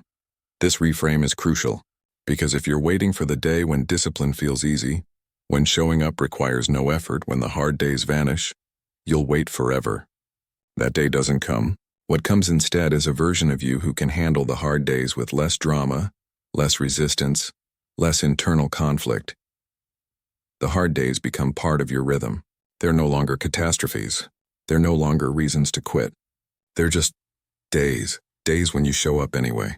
Days when you do what you said you'd do even though it's difficult. Days when you prove once again that you're someone who keeps promises to themselves. And there's a strange peace in this. Once you accept that hard days are inevitable, once you stop resisting their existence, once you stop interpreting them as problems to be solved or avoided, they lose their power over you. They become simply part of the landscape of a disciplined life. Sometimes it's sunny, sometimes it's raining. You show up either way. This acceptance doesn't mean you don't feel the difficulty. You do. You're not trying to become a machine unfazed by challenge. You're human. You feel tired. You feel resistant. You feel the weight of it. But you don't let those feelings dictate your actions. You feel them and act anyway. You acknowledge them and move forward anyway. This is emotional maturity. This is psychological strength. Not the absence of difficult feelings, but the ability to experience them without being controlled by them. To feel resistance and choose action. To feel tired and choose movement. To feel doubt and choose commitment. Let me tell you about the compounding effect of hard days. Because this is where the magic really happens. This is where ordinary people become extraordinary through nothing more than consistent action on difficult days. Imagine two people with similar goals. Both want to build a business, write a book, transform their health, master a skill. Both start with similar enthusiasm and motivation. Both have access to the same information and resources. But person A only shows up on the days when they feel motivated. When energy is high, when inspiration strikes, they do great work on those days. Intensive work. Impressive work. But those days are inconsistent. Some weeks they have several. Other weeks they have none. Person B shows up every single day. On the good days they do great work. On the hard days they do minimal work. They don't produce as much on those days. They don't feel as good about it. But they show up. They maintain the pattern. They honor the commitment. After 1 month, person A might have produced more total output. They had some amazing high-energy days that resulted in significant progress. Person B's daily minimum feels small by comparison. But after 6 months, the picture changes. Person A's inconsistency has caught up with them. They've lost momentum. They've had to restart multiple times. They've spent enormous energy overcoming inertia. Their total progress is fragmented, incomplete. Person B has been building steadily. Small daily actions have compounded. The system has taken over. They're no longer fighting resistance every day because the pattern is established. And their total progress, accumulated consistently over time, far exceeds person A's spurts of intensive effort. After a year, it's not even close. Person B has transformed. They've built something substantial. They've become someone different. Not because they had more motivation or more talent or better circumstances, but because they showed up on the hard days. Because they protected the pattern. Because they understood that consistency beats intensity every single time. This is not theoretical. This is observable reality. Look at anyone who has achieved lasting transformation in any area. They are not the most motivated people. They are not the most talented. They are simply the most consistent, especially on the hard days. The hard days are where average people become exceptional, where ordinary discipline becomes extraordinary results, where the path that anyone could walk is walked by so few that those who walk it separate themselves entirely from the crowd. So when you face a hard day, and you will again and again, recognize it for what it is. Not an obstacle, not a problem, not evidence that you should quit, but an opportunity, an invitation, a chance to build the kind of strength that only comes from choosing action when everything in you wants to choose comfort. Energy will fade, doubt will whisper, your body will resist, but if you keep the promise to yourself, to move, to work, to show up, you grow stronger in silence, stronger in ways that no one sees but you feel, stronger in your core, in your foundation, in the unshakable knowing that you are someone who follows through. Real discipline isn't loud, it's quiet. It's built when no one's watching, when there's no applause, when it's just you versus your excuses and you win again. Every hard day is a chance to build resilience. Those are the bricks that create your future self, not the easy days when everything flows, but the hard days when everything resists. Those are the days that matter most.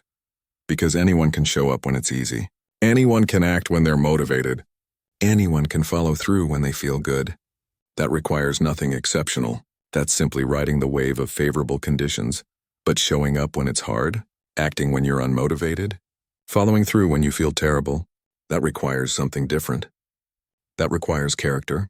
That requires discipline. That requires the kind of strength that most people never develop, because they never do the thing that develops it. Showing up anyway.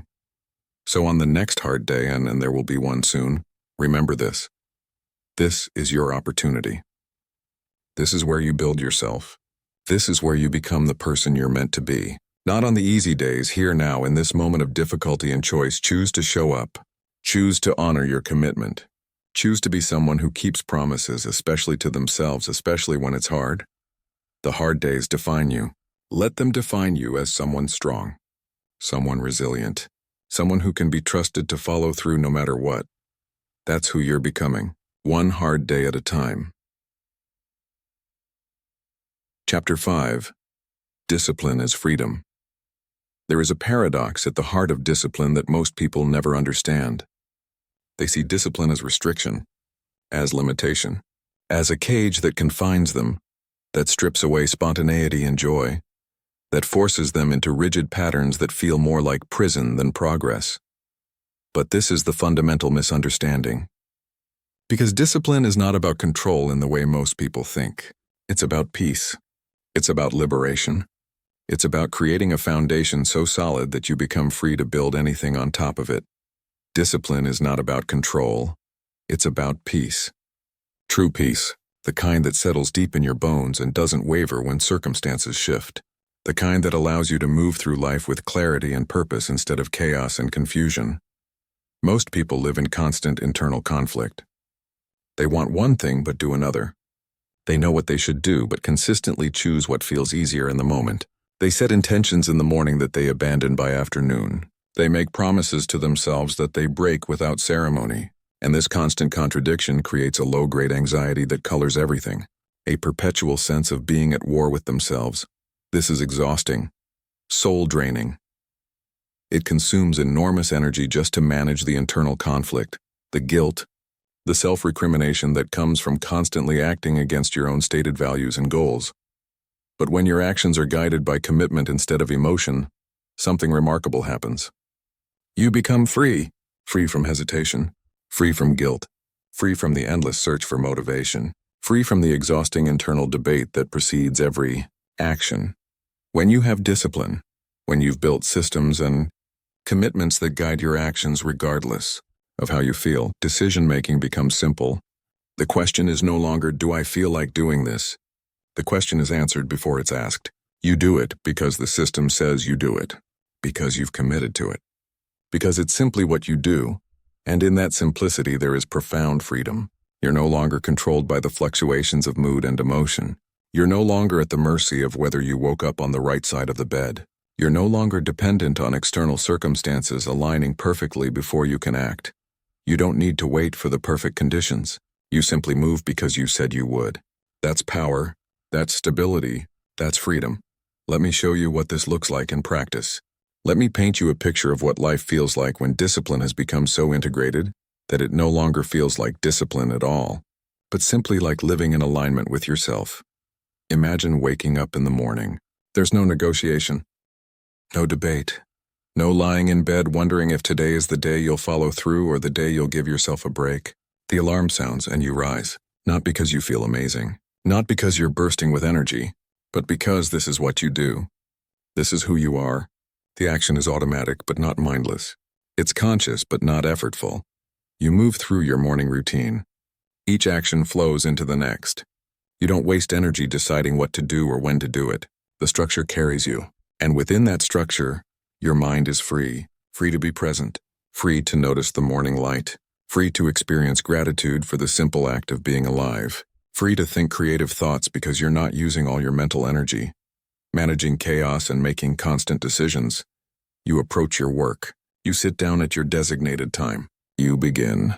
There's no dramatic internal struggle, no motivational speech you need to give yourself, no complex ritual to get yourself in the mood. You simply begin because this is the time you begin. The discipline has created a container, and within that container you're free to create, to explore, to produce. When challenges arise, and they do because life is unpredictable, you're not derailed. You're not thrown into chaos. You have a foundation that holds steady regardless of what's happening on the surface. The discipline provides stability, and that stability allows you to respond to challenges with clarity instead of reactivity, with thoughtfulness instead of panic. At the end of the day, there's no guilt, no self-recrimination about things you didn't do, no heavy weight of broken promises. You did what you committed to doing. Not perfectly, not with constant joy, but you showed up. You followed through, and you can rest with a clear conscience, knowing that you lived in integrity with yourself. This is what freedom actually looks like, not the absence of structure but the presence of chosen structure, not chaos masquerading as spontaneity, but intentional living that creates space for genuine spontaneity within a stable framework. Most people have this backwards. They think freedom means having no obligations, no commitments, no structure. They think freedom means doing whatever they feel like whenever they feel like it. And yes, you can live that way. Many people do. But let me tell you what that life actually feels like. It feels like constant decision fatigue. Every action requires a decision. Every moment requires you to figure out what to do next. There's no rhythm, no flow. Just constant choice, constant negotiation with yourself, constant expenditure of willpower. It feels like guilt, because you're constantly not doing things you know you should be doing. You're constantly breaking informal promises to yourself. You're constantly aware of the gap between your intentions and your actions. It feels like stagnation, because without structure, without consistency, you're not building anything. You're not progressing. You're just existing day after day, waiting for motivation to strike, waiting for the perfect moment, waiting for inspiration that rarely comes and never lasts. This is not freedom. This is bondage. Bondage to your emotions. Bondage to your circumstances. Bondage to your ever-changing moods. You're not free to build the life you want because you're too busy managing the chaos of having no structure to guide you. But discipline, real discipline, that creates actual freedom. Because when the fundamentals are handled automatically, when your core commitments are maintained regardless of how you feel, you're free to focus on higher things, on creativity, on growth, on connection, on meaning, on presence. The structure doesn't limit you. It liberates you by removing the need for constant decision-making and constant self-management at the basic level. It's like how learning to drive a car becomes automatic. At first, you're consciously thinking about every action. Foot on clutch, shift gear, check mirror, signal, turn. It's overwhelming. It requires all your attention. But once it becomes automatic, once muscle memory takes over, you're free while driving. Free to think, free to converse, free to appreciate the scenery. The structure of knowing how to drive doesn't limit you. It liberates you to do other things while the basics are handled automatically. Discipline works the same way.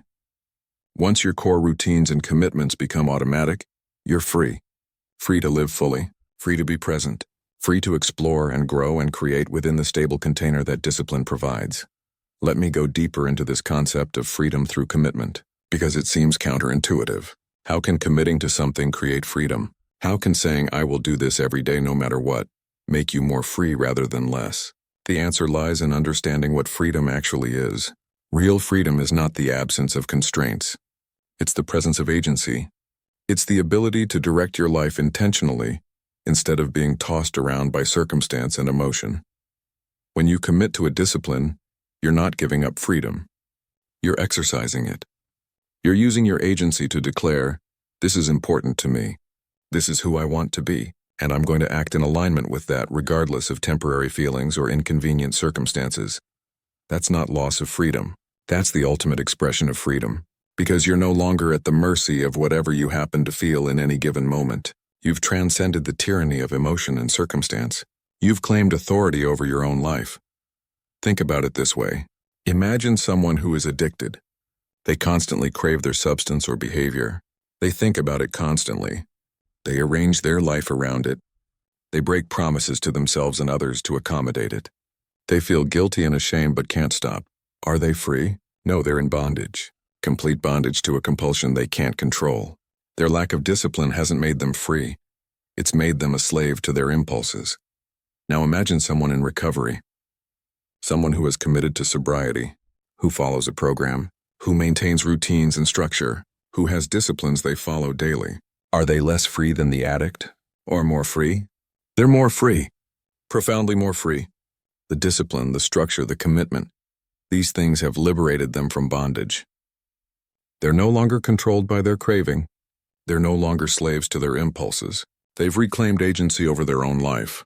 This is an extreme example, but the principle applies universally. Discipline doesn't enslave you. It liberates you from the things that actually enslave you. Impulse, emotion, circumstance, chaos, the tyranny of the present moment. When you're disciplined about your health, you're not restricted. You're free from the limitations that poor health imposes. When you're disciplined about your finances, you're not deprived. You're free from financial anxiety and instability. When you're disciplined about your work, you're not overburdened. You're free from the chaos of procrastination and last-minute panic. Discipline in one area creates freedom in that same area, and often in other areas too. Because discipline builds capacity, it builds strength. It builds the ability to direct your life instead of just reacting to it. Now let me address something important, because there is a difference between healthy discipline and rigid control, between structure that serves you and structure that suffocates you, and this distinction matters. Healthy discipline is flexible within a firm framework. It has core non-negotiables, but it adapts to circumstances. It's consistent but not inflexible. It provides structure without becoming a tyrant. For example, healthy discipline says, I work out every morning. But when you're genuinely sick, when your body truly needs rest, healthy discipline allows for that. It doesn't insist on following the rule at the expense of wisdom. It maintains the pattern while allowing for genuine exceptions. Unhealthy control, on the other hand, is rigid. It can't adapt. It follows rules for rule's sake. Even when the rule no longer serves you, it becomes an end in itself rather than a means to an end. And paradoxically, this rigidity often leads to eventual collapse, because nothing rigid can withstand the unpredictable pressures of real life indefinitely. So the discipline we're talking about here is not rigid control. It's intelligent structure. It's knowing what your core commitments are and honoring them consistently, while also being wise enough to recognize genuine exceptions and adapt accordingly. This balance, between consistency and flexibility, between commitment and adaptation, this is where true freedom lives. You're not enslaved to a rigid system, but you're also not adrift in chaos. You have a structure that serves you, that bends without breaking, that guides without dictating. And within this structure, genuine spontaneity becomes possible. This is another paradox of discipline. People think discipline kills spontaneity, but actually lack of discipline kills spontaneity. Because when your life is chaos, when you're constantly behind, constantly stressed, constantly managing crises, there's no space for spontaneity. You're too busy dealing with the consequences of your lack of structure. But when you're disciplined, when the basics are handled, when you're not constantly putting out fires created by your own inconsistency, then you have space, mental space, emotional space, time and energy for spontaneous joy, spontaneous creativity, spontaneous connection. You can take a spontaneous day off because your work is done. You can spontaneously spend time with a friend because you're not buried under obligations you've been avoiding. You can spontaneously pursue a creative idea because you're not exhausted from the chaos of an undisciplined life. Discipline creates the container. Spontaneity fills it. Without the container, spontaneity has no space to exist. It's drowned out by the constant noise and chaos of an unstructured life. Let me tell you about the peace that comes with discipline, because this is perhaps the most profound benefit, and it's the one that's hardest to describe to someone who hasn't experienced it. There is a deep, quiet peace that settles into your life when you're living in alignment with your commitments, when your actions match your values, when you're showing up for yourself consistently, when there's no gap between who you want to be and how you're actually living. This peace is not excitement. It's not the high of motivation or inspiration. It's something steadier, deeper, more sustainable. It's the peace of integrity, of wholeness, of not being divided against yourself. When you live without discipline, there's always an undercurrent of tension, a background hum of anxiety, because part of you knows you're not showing up for yourself. Part of you knows you're breaking promises. Part of you knows there's a gap between your stated intentions and your actual behavior. And this knowledge, even when pushed into the background, creates stress. But when you're disciplined, when you're consistently doing what you said you'd do, that tension dissolves. The anxiety fades. You can relax because you trust yourself. You know that you'll show up. You know that you'll follow through. You know that your word to yourself means something. And this trust and this self-trust is the foundation of peace. Because when you trust yourself, you're no longer anxious about whether you'll take care of yourself. You're no longer worried about whether you'll follow through. You know you will. And that knowing allows you to be present, to relax, to experience life without the constant background stress of self-doubt. This is the peace that discipline creates, not through force or control, but through alignment, through the simple act of consistently being who you say you want to be. Now let me speak to something that might seem contradictory but is actually essential. The goal of discipline is eventually to transcend discipline. What I mean is this. In the beginning, discipline requires effort. It requires conscious choice. It requires will.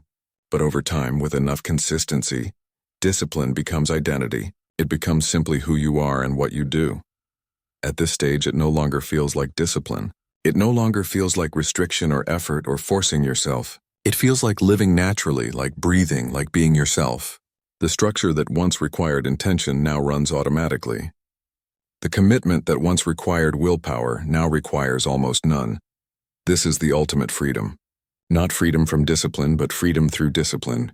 The discipline has become so integrated that it's no longer separate from you. It's not something you do, it's who you are. And from this place, life becomes extraordinarily simple, clear, peaceful. You're not constantly at war with yourself.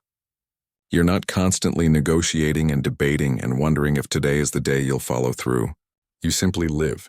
You simply act. You simply be. This is what we're aiming for. Not a life of constant effort and forcing, but a life where discipline has become so natural that it creates a stable foundation from which everything else flows. And here's the beautiful thing. This transcendence of discipline doesn't happen all at once. It happens gradually, almost imperceptibly. One day you realize that the thing you used to have to force yourself to do is now something you just do, naturally, automatically, without resistance. The morning routine that used to require immense willpower now feels as natural as brushing your teeth. The work session that used to require motivation now is just when you work. The commitment that used to feel like a burden now feels like an expression of who you are. This is the journey. From effort to ease, from forcing to flowing. From discipline as external structure to discipline as internal nature. And the path is simply consistency, showing up repeatedly until the pattern becomes you. Let me paint one more picture for you. A vision of what life can look like when discipline has truly become freedom. When the structure is so solid that you barely notice it, like a fish doesn't notice water. It's just the medium in which you live. You wake up and move through your morning with calm certainty. No rush, no anxiety, no decision fatigue. The rhythm carries you, and within that rhythm you're free to be present, to notice beauty, to feel gratitude.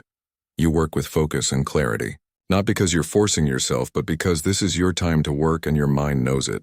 The discipline has trained your brain to be focused during work time and relaxed during rest time. You're not constantly trying to work while feeling guilty about resting or trying to rest while feeling anxious about work. There's clarity. There's boundaries. There's peace. You face challenges with equanimity. Not because nothing bothers you, but because you have a foundation that doesn't shake. The discipline has built resilience. Whatever happens externally, You have your internal structure, your core practices, the commitments that ground you. You're not easily thrown off balance because your center is stable. You end your day with satisfaction, not because everything was perfect or easy, but because you showed up. You lived in alignment. You kept your promises to yourself. And you can rest with a clear conscience, knowing that tomorrow you'll show up again. This is the freedom that discipline creates, not the freedom to do whatever you want whenever you want, but the deeper freedom to be who you truly want to be consistently, regardless of temporary feelings or challenging circumstances. This is the freedom to build the life you actually want, instead of just reacting to the life that happens to you. This is the freedom to pursue meaningful goals instead of being swept along by impulse and distraction. This is the freedom to experience deep peace instead of constant low-grade anxiety. And this freedom is available to you, right now, not someday when you've perfected everything. Not in some distant future when you've finally gotten it all together. Now, through the simple act of committing to a practice and showing up for it consistently.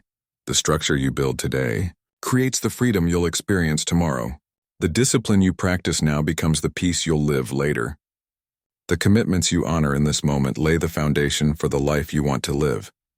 You don't need to wait for perfect conditions. You don't need to wait until you feel ready. You don't need to wait for motivation to strike. You simply move because you said you would. And in that movement, in that simple act of keeping a promise to yourself, you begin to taste freedom. Not the false freedom of having no structure, but the real freedom of living in alignment with your deepest values. The freedom of self-trust. The freedom of peace. The freedom of knowing that you are someone who shows up, who follows through, who keeps promises. That's power. That's stability. That's freedom. Discipline is not about control. It's about peace. When your actions are guided by commitment instead of emotion, you become free. Free from hesitation. Free from guilt. Free from the endless search for motivation. You don't need to wait for the perfect conditions. You simply move because you said you would. That's power. That's stability. That's freedom. And that freedom is yours to claim, not through one grand gesture, not through perfect execution, but through simple, consistent action, through showing up, through keeping promises to yourself, through building the structure that will liberate you from chaos and confusion. The path to freedom runs straight through discipline, not around it, not avoiding it, through it. And on the other side, peace, clarity, the quiet certainty that comes from living in alignment with yourself. This is what awaits you. This is what discipline offers. Not restriction, not burden, not loss, but liberation. True freedom, the kind that allows you to build the life you actually want instead of just surviving the life that happens to you. The choice is yours. The path is clear. The freedom is waiting. All you have to do is begin, and then continue. Day after day, choice after choice, promise after promise, until discipline is no longer something you do. It's simply who you are. And from that place of integrated discipline, from that foundation of self-trust and aligned action, you'll discover a freedom you didn't know was possible. A peace you didn't know you could experience, a life you didn't know you could build. That life is waiting for you, not someday, now, on the other side of the commitment, on the other side of consistency, on the other side of discipline. The door is open. Step through. The unbreakable rhythm life won't always be smooth, but your rhythm can be. This is the truth you've discovered through these chapters. Not that life becomes easy, not that challenges disappear, not that motivation magically stays present, but that beneath the turbulence of circumstances, beneath the fluctuation of feelings, beneath the chaos of external events, there can be a steady rhythm. Your rhythm, unshakable, reliable, yours. This rhythm is what you've built through discipline, through showing up when you didn't feel like it, through acting despite resistance, through honoring commitments regardless of emotion. Each small action repeated daily becomes a quiet victory. Think about what you've accomplished, not through dramatic transformations or perfect days, but through simple consistency, through the accumulation of small choices made day after day. You showed up on the hard days, the days when every part of you wanted to stop, to rest, to delay, and you showed up anyway, not with fanatic intensity, not with forced enthusiasm, but with quiet determination. With simple commitment. Those were victories, each one, Every single time you honored your word to yourself when breaking it would have been easier, the world didn't see most of those victories. There was no applause, no recognition, no external validation, just you, your commitment, and the choice to keep it. But those invisible victories are the ones that matter most, because they're the foundation everything else is built on. They're the proof that you can rely on yourself, the evidence that you're someone who keeps promises. Each promise kept rebuilds your trust in yourself. This might be the most profound transformation that comes from discipline. Not the external achievements, though those come. Not the completed goals, though those arrive. But the internal shift in how you see yourself. You become someone you trust. Someone you respect, someone whose word means something, especially to yourself. When you say you'll do something, you do it, not always perfectly, not without struggle, but consistently, reliably. You've proven this to yourself hundreds of times through your actions, and this self-trust changes everything. It creates a foundation of confidence that isn't dependent on external validation. It generates inner peace that isn't contingent on circumstances. You know who you are. Someone who shows up. Someone who keeps commitments. Someone who can be counted on by yourself most of all. This knowing is unshakable. It's been earned through action, proven through consistency, built through the daily practice of honoring your word. Don't chase perfect days. Chase consistent ones. This is perhaps the most important lesson. The shift from seeking perfection to embracing consistency, from trying to control outcomes to focusing on process. Perfect days are rare. They depend on so many variables aligning. Energy levels, circumstances, mood, external factors, countless elements beyond your control. But consistent days? Those are available always. Those depend only on showing up, on taking action regardless of conditions, on maintaining your rhythm regardless of feelings. Perfection is exhausting to pursue and impossible to maintain. It creates pressure, anxiety, and inevitable disappointment when reality falls short of the ideal. But consistency is sustainable. It doesn't require optimal conditions. It doesn't demand peak performance. It simply asks, will you show up? Will you do something? Will you honor your commitment in whatever form is possible today? Some days consistency looks like your full routine executed excellently. Other days it looks like barely managing the minimum. Both count. Both maintain the rhythm. Both keep the promise. This flexibility within commitment is what makes discipline sustainable over the long term. You're not rigid. You're not forcing yourself to perform at peak constantly. You're simply showing up consistently, at whatever level is genuine for that day. And over time, this consistency creates results that perfection-seeking never could. Because perfection quits when conditions aren't ideal. Consistency persists through all conditions. Consistency compounds. Perfection exhausts. Choose consistency. Because in the end, success doesn't belong to the most motivated. It belongs to the most consistent. This is the final truth.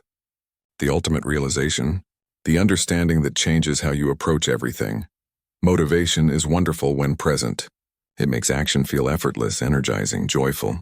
Use it when it comes. Appreciate it. Let it carry you forward, but don't depend on it. Don't build your life on it. Don't wait for it before acting, because motivation is temporary. It comes and goes based on factors you can't control. Building on motivation alone is like building on sand. Unreliable, unstable. Guaranteed to fail when conditions shift.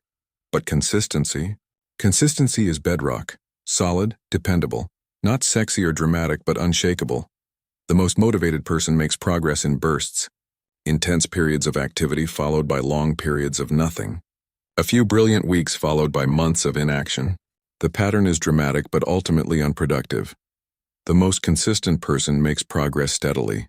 Not dramatically, not with great fanfare, but reliably, day after day, week after week, year after year.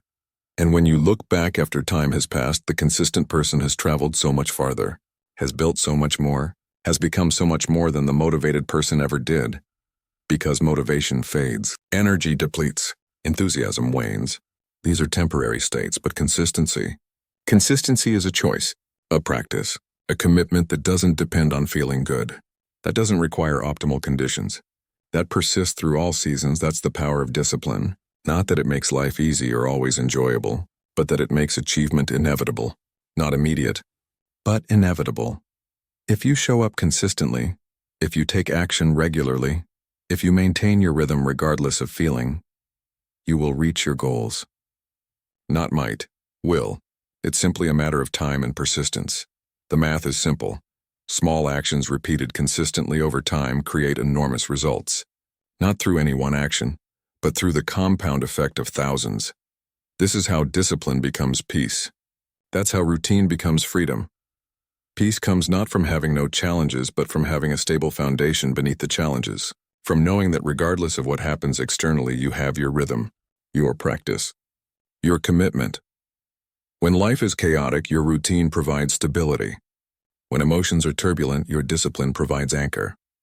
When circumstances are uncertain, your consistency provides certainty. You know what you'll do. You know you'll show up. You know you'll honor your commitments. That knowing is peace and freedom. Freedom comes from the same source. Not freedom to do whatever you feel like. That's just slavery to impulse. But freedom from being controlled by feeling. Freedom to act based on your values rather than your moods. Freedom to create the life you want rather than the life your emotions permit. When your routine is established, when your discipline is developed, when your rhythm is unshakable, you're free. Free to pursue any goal because you know you'll persist until you reach it. Free to commit to anything because you trust yourself to follow through. Free to build whatever you envision because you've proven you can sustain effort over time. This freedom is profound. It opens possibilities that were closed when you lived at the mercy of motivation. It creates opportunities that didn't exist when your actions depended on your feelings. Now everything is possible. Not easy, not guaranteed to work out exactly as planned, but possible, achievable, within reach if you're willing to show up consistently enough, long enough, persistently enough. Your discipline has given you this. Your routine has created this. Your consistency has built this. And now you understand discipline wasn't restriction. It was liberation. Routine wasn't limitation. It was expansion. Consistency wasn't sacrifice. It was investment in everything you wanted to become. As you move forward from here, remember what you've learned. Carry it with you. Let it guide you through the inevitable challenges ahead. Remember that motivation will come and go. Let it, don't depend on it. Act anyway. Remember that feelings will fluctuate. Of course they will. You're human. But your actions don't have to fluctuate with them. You can feel unmotivated and act anyway. You can feel tired and show up anyway. You can feel resistant and move forward anyway. Remember that perfection isn't the goal. Consistency is. Some days will be strong, some will be minimal. Both count. Both maintain the rhythm. Both keep you moving forward. Remember that the hard days matter most. The days you show up despite not wanting to. Those are the days that define you, that build unshakable strength, that prove to yourself who you really are. Remember that small actions compound. Don't underestimate them. Don't dismiss them as insignificant. Each one matters. Each one adds to the foundation. Each one moves you forward. Remember that your rhythm is yours. It doesn't have to look like anyone else's. It doesn't have to be impressive to others. It just has to work for you, to serve your goals, to honor your commitments. Remember that self-trust is earned through keeping promises. Every time you show up, you're earning it. Every time you follow through, you're building it. This trust is your most valuable asset. Protect it, honor it, keep earning it. Remember that discipline is not about being hard on yourself. It's about being reliable to yourself. Not punishment, partnership, not force, commitment, not war, practice. Remember that you are always free to begin again. If you break your rhythm, you can restart it. If you miss days, you can return. Discipline isn't perfection. It's persistence. And persistence means getting up every time you fall. And finally, remember this. You are capable of far more than you realize.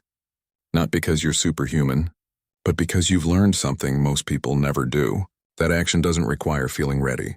That progress doesn't require motivation. That achievement doesn't require perfect conditions. You've learned that you can show up regardless. Act despite. Move forward anyway. And that ability, that simple, profound ability to act regardless of feeling, is the foundation of everything. Everything you build from here forward is possible because of this. Every goal you reach, every challenge you overcome, every achievement you claim, all of it rests on this foundation. You show up, consistently, reliably, regardless. That's your power. That's your strength. That's your unbreakable rhythm. Life will bring storms. Circumstances will change. Challenges will arise. Motivation will fade and return and fade again. But your rhythm remains. Your discipline persists. Your commitment endures. Your consistency carries you forward, through all seasons, through all conditions, through all feelings. You show up, you act. You keep moving, not perfectly, not always with joy, not without struggle, but consistently, reliably, unshakably. That's the rhythm of discipline. That's the power of routine. That's the freedom of consistency. And it's yours now. Not someday, now in this moment. Through every moment you choose to honor your commitments, the rhythm is unbreakable, not because nothing can challenge it, but because you choose not to break it. You choose to maintain it. You choose to honor it day after day, choice after choice, action after action. That's how you've arrived here, and that's how you'll move forward. With your rhythm intact, your discipline alive, your commitment unshakable, this is who you've become. Someone who shows up, someone who keeps promises, someone who acts regardless of feeling, someone who builds through consistency what motivation could never sustain. Carry this forward. Let it guide you. Trust it, honor it, live it. Your rhythm is unbreakable. Your discipline is yours. Your future is being built right now, through every choice to show up, to act, to honor your word to yourself. This is your path. This is your power. This is your life, lived with intention, built with discipline, sustained through consistency. Welcome to the unbreakable rhythm. Welcome to the freedom of discipline. Welcome to the life you're creating, one consistent action at a time. The rhythm continues, and so do you. Always forward, always consistent, always showing up. That's your promise. That's your practice. That's your power, unbreakable.